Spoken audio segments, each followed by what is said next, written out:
പപ്പായ പരിപ്പിടാതെ തേങ്ങ അരച്ചിട്ട് കറി വെക്കാം. അതിന് പപ്പായ, 1 ടീസ്പൂൺ മുളക് പൊടി, 1/4 ടീസ്പൂൺ മഞ്ഞൾപ്പൊടി, ഉപ്പിടാൻ മറക്കരുത്, 1 തക്കാളി, കുറച്ച് വെള്ളം ഒഴിക്കാം.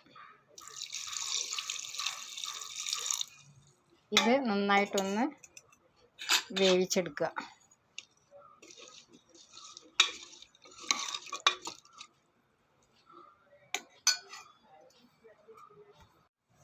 അതിലേക്ക് 1 മുറി തേങ്ങ ചിരകിയത്, 3-4 ചെറിയ ഉള്ളി, 1 നുള്ള് ജീരകം. ഇത് നന്നായിട്ട് അരച്ചെടുക്കുക. തേങ്ങ അരച്ചത് ചേർത്ത് കൊടുക്കാം.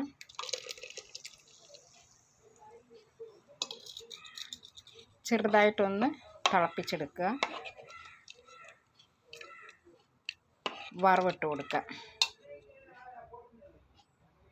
വെളിച്ചെണ്ണ ഒഴിച്ച് കടുക്, മുളക്, കറിവേപ്പില, വറ്റൽമുളകാണ് ചേർക്കേണ്ടത്.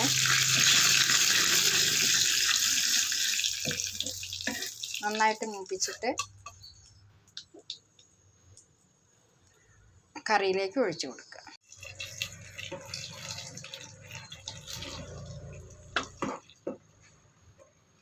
നല്ലൊരു കറി റെഡിയായി.